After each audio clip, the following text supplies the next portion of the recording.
छाया हाथ में आई, खाली हाथ आए थे और खाली हाथ आपको यहां से वापस भेज दिया गया।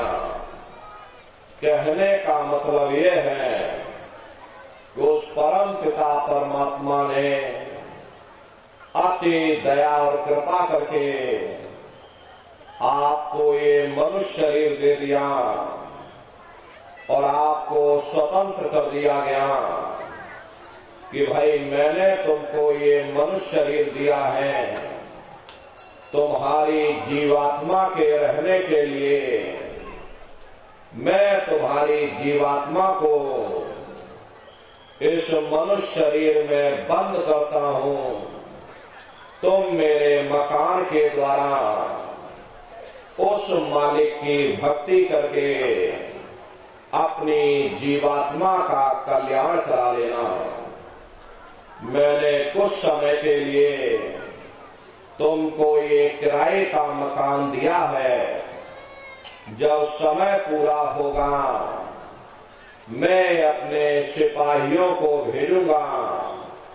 उस समय पर तुम मेरे मकान को खाली कर देना।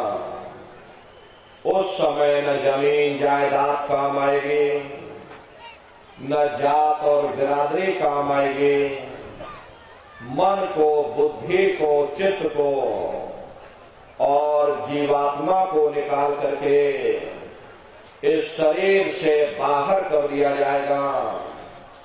ये शरीर आपका यहीं जमीन पर गिर पड़ेगा, क्योंकि जीवात्मा के निकल जाने के बाद में ये शरीर सिर्फ एक माटी का पुतला है, उससे ज्यादा कुछ भी नहीं। आप इस मिट्टी के पुतले को ले जाकर शमशान भूमि पर जला करके राख कर दोगे। खरे आपकी कौम, आपका मजहब, आपकी जात और बिरादरी, आपका ये नाम उसी शमशान भूमि पर जल करके राख हो जाएगा। जिस जात और बिरादरी के लिए हम लोग लड़ते झगड़ते थे, जिस धन दौलत को पाने के लिए हमने आपने न जाने कितने बुरे खोटे कर्म किए, तो मौत के समय में ना ये जात और बिरादरी काम आई, ना ये धन दौलत काम आया। सब कुछ हमारा यही छूट गया और इस जीवात्मा को ले जाकर ऊपर धर्मराज की कचहरी में पेश कर दिया गया। पलक झपकते ही तुम्हारे अच्छे बुरे कर्मों का हिसाब किताब हो जाएगा।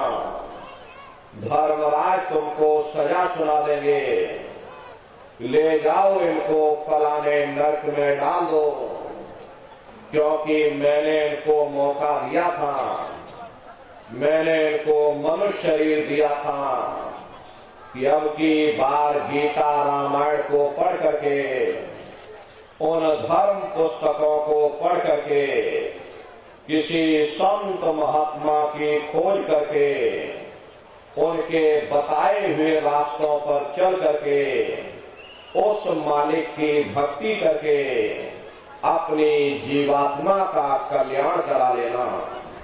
इस उद्देश्य के लिए मैंने इनको मनुष्य शरीर दिया था, लेकिन इन्होंने अपना उद्देश्य पूरा नहीं किया।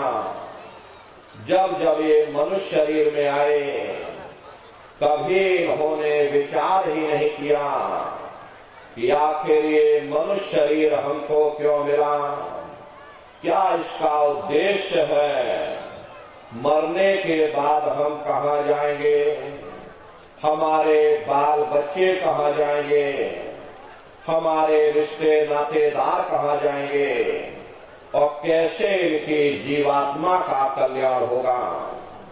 ये पराविद्या महात्माओं की पराविद्या है। हम आप इस जड़ संसार में फंस करके उस पराविद्या से अनभिज्ञ हो गए और अपने उद्देश्यों को भूल गए, अपने वादे को हम आप भूल गए।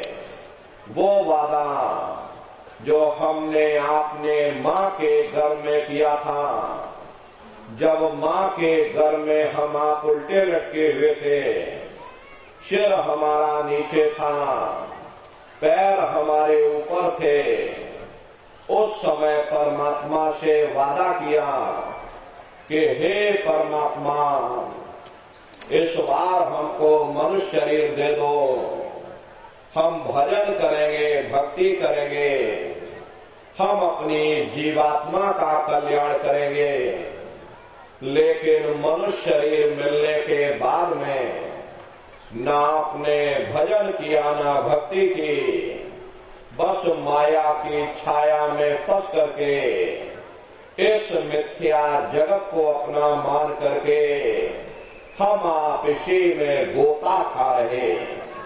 हरे नर नारियों, इस दुनिया में हित मित भाई बंधु, रिश्ते नातेदार, कुटुंब परिवार वाले, इनमें से कोई भी चीज तुम्हारी जीवात्मा को इस अधोगति से बचा नहीं सकती।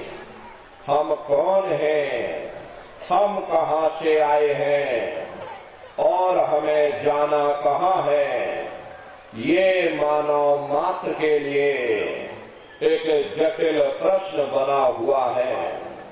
इस प्रश्न का हल तब तक नहीं होगा जब तक इस धरा भूमि पर कोई संत महात्मा फकीर न मिल जाए। इसीलिए वह मालिक अति दया और कृपा करके संतों महात्माओं को इस धरा धाम पर भेजते हैं। संत महात्मा फकीर यहाँ पर आकर के हम जीवों को समझाने की कोशिश करते कि भाई हम आए वही देश से जहाँ तुम्हारा धाम तुमको घर पहुँचावना एक हमारा काम।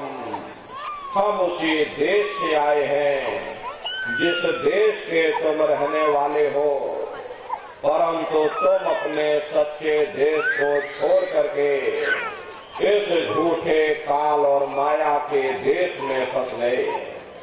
हरे नर नारियों, यह देश तुम्हारा देश नहीं, तुम्हारा देश सचखंड है।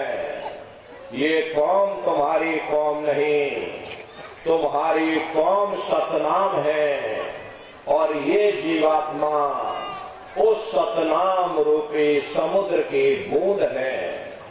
इस बूंद को समुद्र से मिलाओ, यानी इस जीवात्मा को उस परमात्मा से मिलाओ।